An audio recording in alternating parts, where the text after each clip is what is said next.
एक वक्त का किस्सा है। एक गांव में बिट्टू नाम का लड़का तंदूर पर रोटियों का काम किया करता था। वो बहुत खूबसूरत और नफीस रोटियां बनाया करता था, जिसकी वजह से उसकी सेल काफी अच्छी थी। बिट्टू मंडी से सस्ते दामों पर आटा खरीद कर आता और उसकी रोटियां बनाता ताकि उसको बचत अच्छी हो सके। उसी गांव में मीठे नाम का एक आदमी था। उसके घर जब भी कोई फंक्शन होता, वो बिट्टू को बातों में फंसा कर उससे उधार रोटियां ले जाता, जिस वजह से बिट्टू के पास कई दफा आटा खरीदने के पैसे ना होते और उसे मजबूरन आटा उधार लेने जाना पड़ता। भाई साहब एक आटे की बोरी चाहिए। अरे बिट्टू वो तो तुम्हें रोज चाहिए होती है, इसमें नई क्या बात है, मैं देता हूँ। नहीं भाई आज मुझे आटा उधार चाहिए, मेरे पास आटा खरीदने के पैसे नहीं है। क्या बात है बिट्टू, तुम्हारा काम अच्छा नहीं चल रहा आजकल क्या? ऐसी बात नहीं है भाई, बस आप छोड़ो, अगर मुझे उधार आटा दे सकते हो तो दे दो। क्यों नहीं बिट्टू, तुम मेरे बहुत अच्छे ग्राहक हो, तुम्हें मैं जरूर आटा उधार दूंगा, तुम एक बोरी ले जाओ। बहुत शुक्रिया भाई आपका, मैं आपको जल्दी आपके पैसे दे दूंगा।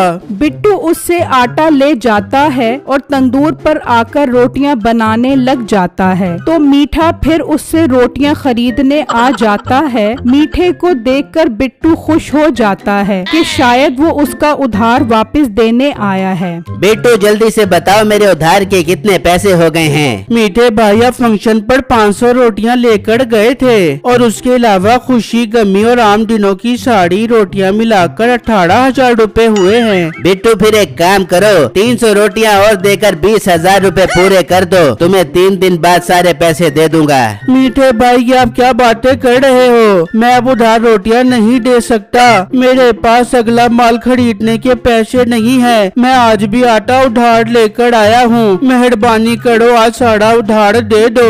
बिट्टू मैं कह रहा हूँ ना 3 दिन बाद पैसे दे दूंगा, एतबार नाम की भी कोई चीज होती है। चलो 300 रोटियां दो। मीठे भाई मैं अब उधार नहीं दे सकता, आप मेरी मजबूरी समझो, आज आप उधार पैसे दिए बगैर नहीं जा सकते। और मोटे गैस से भरे पेट वाले, तू होता कौन है मुझे रोकने वाला? मैं चाह रहा हूँ शराफत से काम हो जाए, लेकिन तू मुझे मजबूर कर रहा है। रोटियां नहीं देनी तो ना दे, अब तू मुझसे उधार के पैसे वापस तो लेकर दिखा, तेरे पेट में सुई मार कर तेरी उई निकाल दूंगा। ये कहकर मीठा वापस चला जाता है। यार ये मीठा ऐसे पैसे नहीं देगा, मैं आज शाम में ही सरपंच के पास जाता हूँ। वहाँ मीठा बगैर रोटियां लिए घर पहुँचता है। ओ मीठे रोटियां नहीं लेके आया तू? कहाँ से रोटियां लेकर आता, वो मोटा उधार नहीं दे रहा। तू मीठे गौशाला में जाके देख, सारी गाय भूखी बैठी है, उनको चारे में रोटियां डाल के देनी है, मैं क्या कर बेबूंगी? तो तू उनको बगैर रोटियों के चारा खिला दे। बहुत अय्याशियां कर ली हैं उन गायों ने रोटियों वाला चारा खा खा कर, इन्हें ज्यादा चटखारे की आदतें न डाल, और मुझे एक गिलास पानी का पिला, बहुत प्यास लग रही है। नसीबो पानी लेने मटके के पास आती है और जब उसमें से पानी निकालती है तो उसमें पानी बिल्कुल नहीं होता। ओ मीठे मटके में पानी खत्म हो गया, मैं जा रही हूँ नदी पर पानी भरने के लिए। नसीबो मटका उठाकर पानी भरने के लिए निकल जाती है और नहर पर पहुँच जाती है। और जब वो मटके से पानी भर रही होती है तो उसमें एक छोटी बोतल आ जाती है और वो मटके से वो बोतल निकाल लेती है। हाय मेरे मजे हो गए, मेरे दादा जानी मुझे शीशे की बोतल वाले जिनकी कहानियाँ सुनाया करते थे, आज वो कहानियाँ सच हो गई। मैं जाती हूँ, जाकर बेटे को बताती हूँ। नसीबो मटके का पानी वहीं छोड़कर बोतल लेकर घर पहुँच जाती है। मीठे ये देख मैं क्या लेकर आई हूँ। अरे बेगम ये शीशी में क्या है? अरे मीठे तेरे दादा जानी तुझे कोई कहानियाँ नहीं सुनाया करते थे। अरे मीठे ये शीशी मुझे नदी से मिली है, किसी बाबे ने इसमें जिन को कैद करके फेंक दिया हो बेगा, हम इसको आजाद करवाते हैं, फिर जिन हमारी सारी ख्वाहिशें पूरी कर बेगा। अरे बेगम क्या मस्त चीज तेरे हाथ लगी है, चल इसका ढक्कन खोलकर जिन को आजाद कर, आज से हम आराम करेंगे और ये जिन काम करेगा। नसीबो उसका ढक्कन खोलती है लेकिन उसमें से कोई जिन नहीं निकलता। अरे बेगम ये जिन बाहर क्यों नहीं निकल रहा?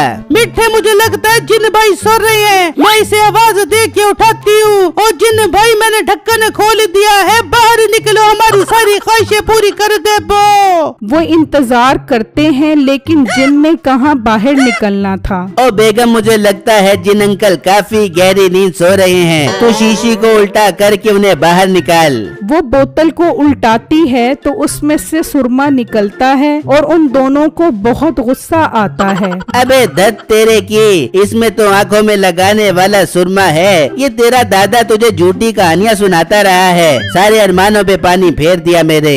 वहाँ बिट्टू सरपंच के पास पहुँचता है और उसे मीठे के उधार पैसे वापस न देने की बातें बताता है। ये तो बहुत बुरी बात है, उसने तुम्हारे पैसे वापस नहीं किए। तुम फिक्र मत करो, मैं उसे अभी बुलवाता हूँ। जाओ मुलाजिम हो जाओ, उसे लेकर आओ। उसके मुलाजिम मीठे को लेने चले जाते हैं और उसके घर पहुँच जाते हैं। मीठे, तुम्हें सरपंच बुला रहे हैं। क्या बात है भाई साहब, सरपंच साहब ने खैर से बुलाया है। तुमने बिट्टू तंदूर वाले के पैसे उधार देने थे, वो शिकायत लेके सरपंच के पास पहुंच गया है। चलो सरपंच के पास और उसके उधार के पैसे वापस करो। अच्छा भाई आप चलो, मैं 10 मिनट तक आता हूँ। नहीं तुम हमारे साथ ही चलो। अरे भाई मैं कह रहा हूँ मैं 10 मिनट तक आ रहा हूँ, तुम चलो। वो मुलाजिम चले जाते हैं तो मीठा नसीबों को कहता है, अरे बेगम, वो मोटा तो सरपंच के पास मेरी शिकायत लेकर पहुँच गया है। अब उसे उधार के पैसे कहाँ से दूं? अरे मिठे तू एक काम कर, तू ये सुरमा ले जा और उन पैसों के बदले ये सुरमा उसे दे दे बियो। ओ मोटी नाक वाली औरत, ये गटर का सुरमा है, सोने का सुरमा नहीं है जो उसे बेच दूं। तो मीठे ये तेरी कारीगरी है, तू कैसे इस गटर के सुरमे को सोने का सुरमा बना के उस मोटे को बेचता है? अच्छा बेगम, अगर ये बात है तो फिर तू देख अपने शौहर की कारीगरी, कैसे उसे उल्लू बनाता हूँ। मीठा वो सुरमा ले जाता है और सरपंच के पास पहुँच जाता है। लो सरपंच साहब, मीठा आ गया है, इससे मेरे उधार के 18,000 रुपए दिलवा दो। मीठे, तो इस गरीब लड़के से रोटियां उधार लेकर जाता रहा है, पैसे कौन देगा? सरपंच साहब, मेरे एक जगह से पैसे आने वाले थे तो मैंने सोचा इसके उधार वाले पैसे दे दूंगा, लेकिन वो पैसे नहीं आए, इसलिए मैं मजबूरन अपने अबाव अजदाद का ये नायाब सुरमा अपने दिल पर पत्थर रख कर लेकर आया हूँ। बेटू तुम उन पैसों के बदले ये सुरमा ले लो। इस सुरमे में ऐसी क्या खास बात है जो तुम 18,000 के बदले दे रहे हो? सरपंच साहब, ये सुरमा बहुत नायाब है। इसे आंखों में लगाने से आंख, नाक, कान, गला, गुर्दे, फेफड़े सबकी बीमारियां खत्म हो जाती हैं। बेटू मेरे भाई, तुम ये सुरमा ले लो, मैं अपने दिल को तसल्ली दे दूंगा कि ये सुरमा मेरे पास आया ही नहीं था। वह मीठे, सुरमा तो बहुत नायाब है तुम्हारा। पर सरपंच साहब, मुझे कोई बीमारी नहीं है, मुझे ये सुरमा नहीं चाहिए। मुझे 18,000 उधार वाले पैसे वापस चाहिए। मेरे सर पर कर्जे का बोझ बहुत बढ़ता जा रहा है। मेरे पास पैसे तो नहीं है, अपने अबाव अजदाद का ये नायाब सुरमा है, इससे ज्यादा मैं और कुछ नहीं कर सकता।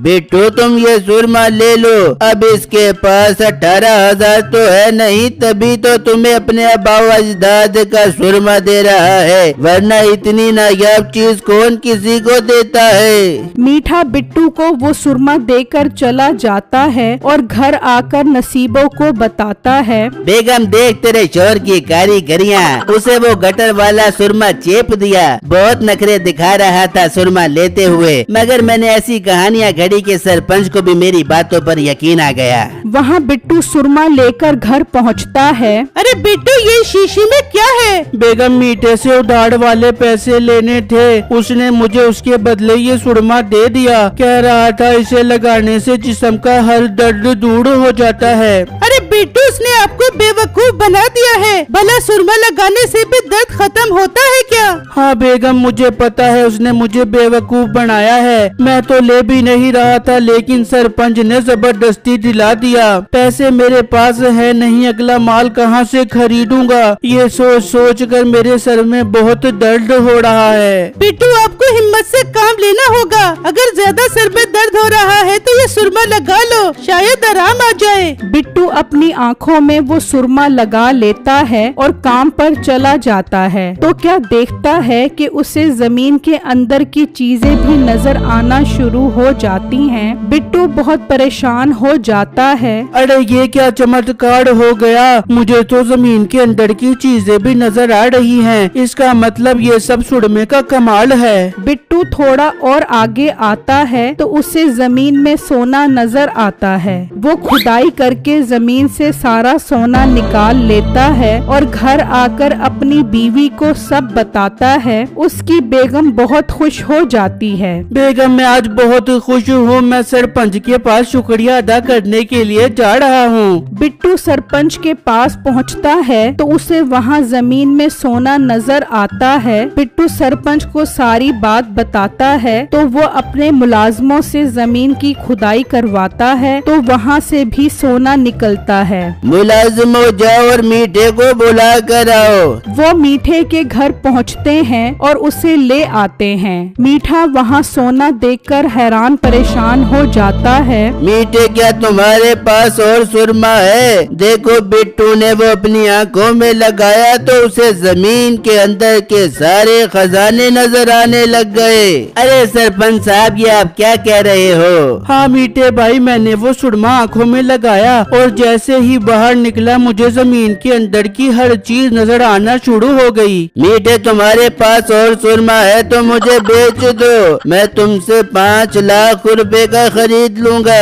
सरपंच साहब मेरे पास और सुरमा नहीं है। बिट्टू मेरे प्यारे भाई, मेरे अब्बा अजदाद मुझे ख्वाब में आकर बहुत गालियाँ देते हैं कि तुमने ये सुरमा क्यों बेच दिया। तुम मुझे मेरा सुरमा वापस कर दो ताकि मैं अपने अब्बा अजदाद की गालियों से बच सकूं।